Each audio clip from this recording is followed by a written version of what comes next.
दोस्तों, इस वक्त नॉर्थ अटलांटिक महासागर की लहरों के बीच इस वक्त जो भयानक तनाव और युद्ध जैसी स्थितियां पैदा हो गई हैं, वह केवल समुद्री हलचल नहीं बल्कि तीसरे विश्व युद्ध की आहट जैसा महसूस हो रही है। क्योंकि जिस तरह से अमेरिका और रूस के बीच सीधा टकराव शुरू हुआ है, उसने पूरी दुनिया की सांसें अटका दी हैं और अब भारत की इसमें एंट्री ने तो पूरे वैश्विक समीकरण को ही पलट कर रख दिया है। यह खबर किसी साधारण सैन्य गतिविधि की नहीं बल्कि एक ऐसे भीषण शक्ति प्रदर्शन की है जहां एक भी चूक पूरी मानवता को विनाश की ओर ले जा सकती है। असल में इस पूरे संकट की शुरुआत तब हुई जब वेनेजुएला के पास अंतरराष्ट्रीय समुद्री सीमा में अमेरिका ने अपनी ताकत का बेजा इस्तेमाल करते हुए रूस से जुड़े उन विशालकाय जहाजों को अपने कब्जे में ले लिया जो कच्चा तेल लेकर जा रहे थे। और अमेरिका की यह कार्यवाही रूस को इतनी नागवार गुजरी कि उसने तुरंत अपने सबसे घातक परमाणु युद्धपोतों को अटलांटिक की तरफ मोड़ दिया। लेकिन कहानी में सबसे बड़ा मोड़ तब आया जब भारत के पराक्रमी युद्धपोतों की गूंज भी उसी इलाके में सुनाई देने लगी, जिससे वॉशिंगटन से लेकर मॉस्को तक हड़कंप मच गया है।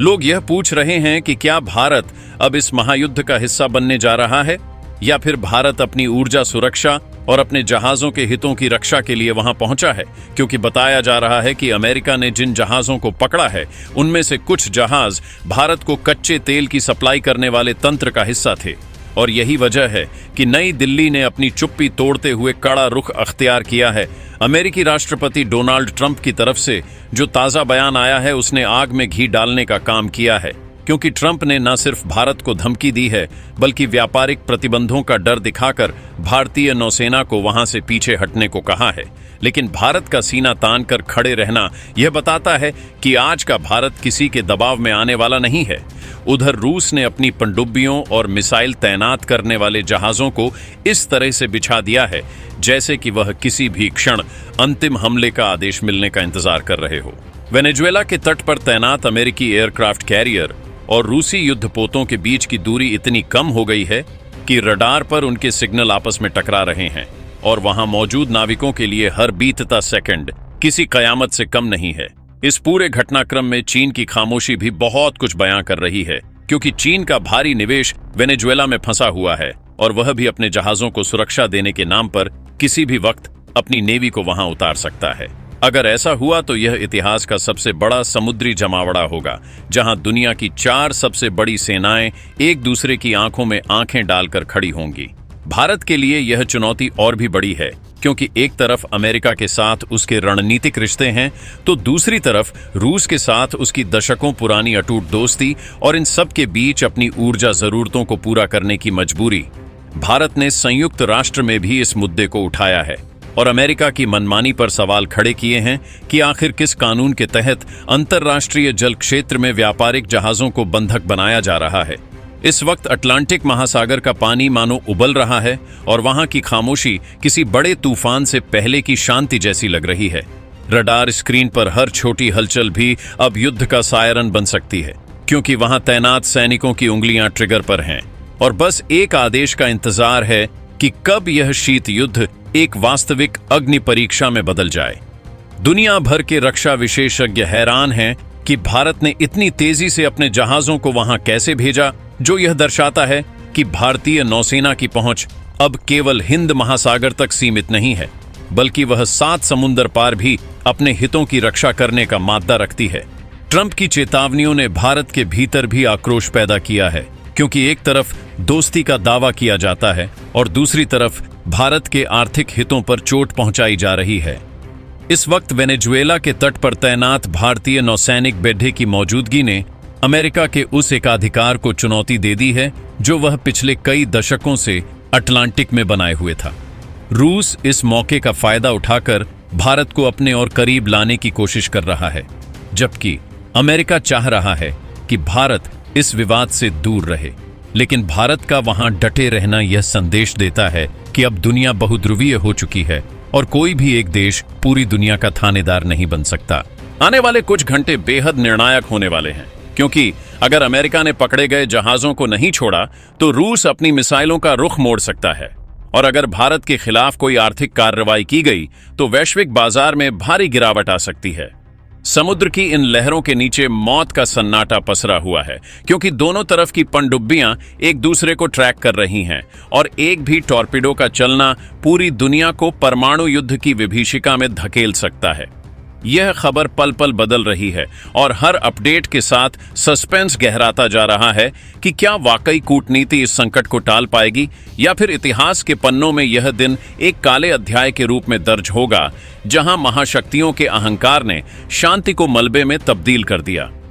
भारत की भूमिका इस वक्त सबसे महत्वपूर्ण है, क्योंकि वह एकमात्र ऐसा देश है जो दोनों पक्षों से बात कर सकता है। लेकिन ट्रंप की आक्रामक नीतियों ने बातचीत के रास्तों को लगभग बंद कर दिया है। अटलांटिक महासागर में जो घेराबंदी हुई है, उसने न केवल तेल की कीमतों को आसमान पर पहुंचा दिया है, बल्कि पूरी दुनिया की अर्थव्यवस्था को हिलाकर रख दिया है। हर कोई बस यही दुआ कर रहा है कि यह तनाव केवल शक्ति प्रदर्शन तक सीमित रहे, लेकिन जमीनी हकीकत कुछ और ही बयां कर रही है, क्योंकि युद्ध पोतों के इंजन की गड़गड़ाहट और फाइटर जेट्स की उड़ानें यह बता रही हैं कि तैयारियां किसी बड़े टकराव की हैं, और भारत का वहां अपनी उपस्थिति दर्ज कराना इस बात की पुष्टि करता है कि अब भारत चुपचाप तमाशा देखने वाला देश नहीं रहा, बल्कि वह अपनी शर्तों पर दुनिया के साथ चलने को तैयार है, और अगर उसके हितों को चोट पहुंची तो वह किसी भी महाशक्ति से टकराने का साहस रखता है। उत्तर अटलांटिक महासागर में गहराता यह संकट अब उस मोड़ पर पहुंच चुका है जहां से वापसी का हर रास्ता बंद नजर आता है, क्योंकि अमेरिकी नौसेना ने वेनेजुएला की सीमा के पास अपनी घेराबंदी को और कड़ी डीछा करते हुए भारतीय और रूसी युद्धपोतों के संचार तंत्र को जाम करने की कोशिश की है, जिसके जवाब में भारतीय नौसेना के विध्वंसक जहाजों ने अपनी रडार प्रणाली को पूरी क्षमता के साथ सक्रिय कर दिया है, और यह स्थिति किसी भी पल एक भीषण इलेक्ट्रॉनिक युद्ध में बदल सकती है जो आधुनिक सैन्य इतिहास में पहले कभी नहीं देखी गई। इस तनाव के बीच रूस ने अपनी सबसे घातक जरकॉन हाइपरसोनिक मिसाइलों से लैस युद्धपोत को अमेरिका के फ्लोरिडा तट की दिशा में आगे बढ़ाकर वॉशिंगटन के रणनीतिक गलियारों में हड्डे हजकंप मचा दिया है, क्योंकि इन मिसाइलों को रोकना वर्तमान अमेरिकी रक्षा प्रणाली के लिए लगभग असंभव माना जाता है। और इसी वजह से पेंटागन ने अपने डिफेंस लेवल को बढ़ाकर हाई अलर्ट पर कर दिया है, जिससे पूरी दुनिया में यह संदेश गया है कि हम अब केवल कूटनीतिक बहस के द्वार में नहीं, बल्कि एक वास्तविक युद्ध की दहलीज पर खाड़ी डीडीएचए हैं, जहां एक छोटी सी चिंगारी भी महाविनाश का कारण बन सकती है। जैसे जैसे समय बीत रहा है, भारत की भूमिका और भी ज्यादा आक्रामक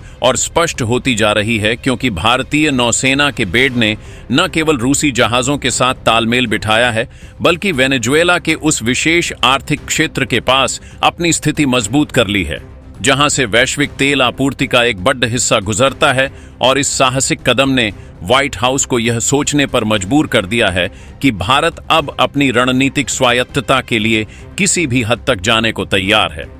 अमेरिका द्वारा भारत पर लगाए गए व्यापारिक प्रतिबंधों की धमकी का असर उल्टा होता दिख रहा है, क्योंकि भारत ने अपनी ऊर्जा सुरक्षा को राष्ट्रीय संप्रभुता का हिस्सा घोषित कर दिया है और स्पष्ट कर दिया है कि अगर अंतर्राष्ट्रीय समुद्री कानूनों का उल्लंघन कर भारतीय हितों को नुकसान पहुंचाया गया तो भारतीय नौसेना चुपचाप तमाशा नहीं देखेगी, बल्कि अपनी पूरी मारक क्षमता के साथ जवाब देगी।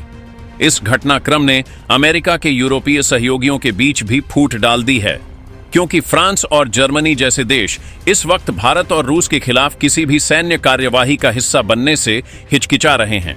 जिससे नाटो की एकजुटता पर भी गंभीर सवाल खाड़ी डीढ़े हो गए हैं। और अमेरिका इस पूरे परिदृश्य में खुद को अलग थलग महसूस करने लगा है। अटलांटिक की इन लहरों के बीच सस्पेंस तब और गहरा गया जब यह खबर आई कि उत्तर कोरिया की तरफ से भी कुछ गुप्त सैन्य हलचलें रूस के समर्थन में शुरू हो गई हैं, और चीन ने भी अपने जासूसी जहाजों को इस क्षेत्र की ओर रवाना कर दिया है,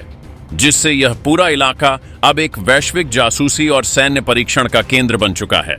जहां हर सैटेलाइट की नजर सिर्फ और सिर्फ